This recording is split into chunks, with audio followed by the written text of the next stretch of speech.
Good morning, everyone. This is Tuesday, March 7th. The chicks have been with us for 3 weeks now. So they're all 3 weeks and change old. And you can see they've grown a lot since the last video. They've really feathered out. They're pretty much feathered just about all over their bodies, which is one of those signs that you look for that it's getting to be time to move them out of the brooder and out onto the range or into their adult coop. The only reason that we've held off on doing this is because the coop isn't finished yet. We had a really rainy weekend this past weekend, and we were not able to get out there and finish the coop, which essentially just needs its roof and siding, and for me to put the chicken wire fence up. So these guys are showing their age and their restlessness. They're definitely ready for new accommodations, which I could spread out this pen. So here, let me move back a second. So this pen is 2 pallets long and 1 pallet wide. And right now they're occupying 1 by 1 pallet's worth of space. So I could give them double that space, but there's really no need. They have plenty of room.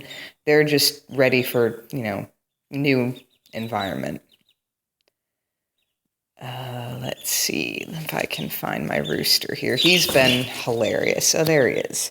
The rooster's the little barred rock that's pecking at his chick grit right there. He's incredibly funny. So every time I come out here to check on his girls, if I stay too long or start messing with the pen, he'll just give me the stink eye. Oh, like he is right now. Yep, there's his stink eye, and eventually he'll start trying to fly up at me.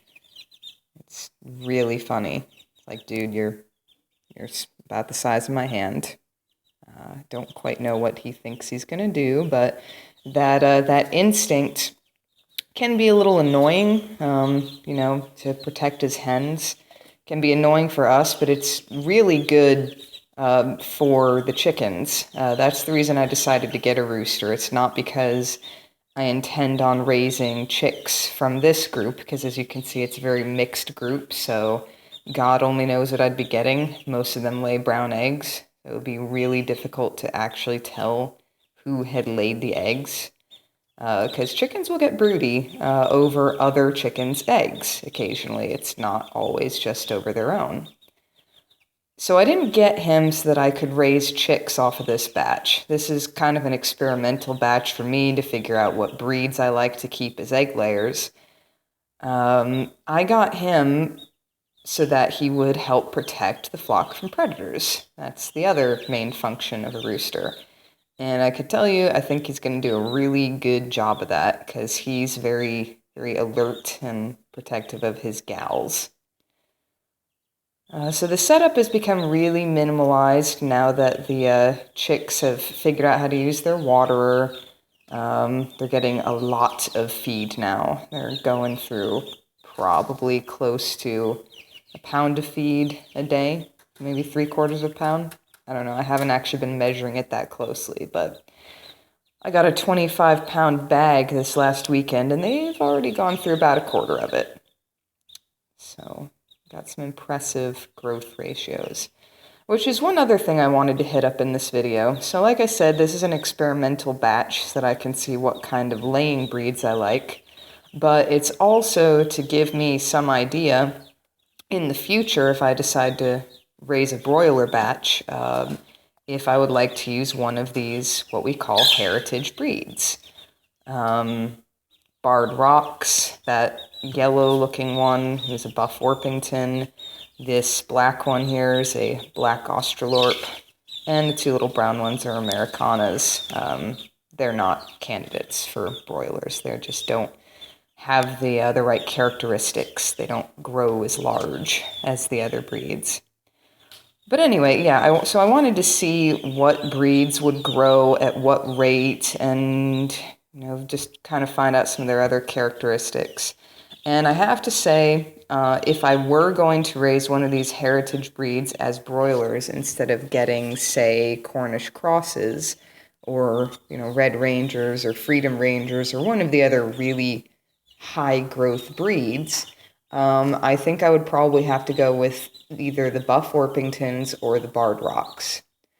And the reason for this is the Buff and the Barred Rocks are about a day younger than than the Black Australorps and the Americanas. I know this because of the rate of their feather growth. Both the Barred Rocks and the Buff Orpingtons have been the last to put in feathers every time.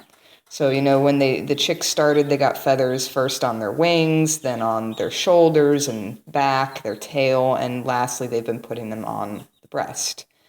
And they have always been about a day behind of the Black Australorps and Americanas. So I suspect that the Americanas and Australorps were hatched a day before the other two and then waited to be shipped out to me with the whole batch. And of the two best meat candidates here, the Buff Orpington or the Barred Rocks, I really prefer the Buff Orpington. You may have noticed that I have one less of those than I did. Unfortunately, one of the Buff Orpingtons didn't make it. I don't quite know what the issue was. His symptoms were kind of like coccidia, but they've never been exposed to coccidia. They've never been on the ground. And additionally, even though I treated the whole flock just in case, none of the others ever showed any symptoms. So I don't know if this chick just didn't quite develop right in the egg. Sometimes that happens. One just isn't born with everything it needs to survive. Or if maybe it, got freaked out and hit itself off a wall at some point, but it just progressively got weaker and weaker. And I had to put it down out of, kindness to the animal. However, my Buff Orpington who did survive, if you look, they're kind of lining up nicely for me now, is just a little bit bigger than the Barred Rocks. And in addition to that, it's a lot calmer than the Barred Rocks. The Barred Rocks are definitely, they definitely have a little bit of an attitude. At least this bunch does. I've heard that's not very typical for this breed, so maybe it's just the line that I got them from, which is they're from Ideal Poultry. They're not super aggressive, but they're definitely not as laid back as the Buff Orpington is. And that means most of the time they're not consuming as much food. They're doing more wandering around, they're doing a lot more scratching, a lot more attempts at flying, whereas the Buff Orpington is kind of conserving its energy, which means that it not only eats more, but it retains more of what it eats.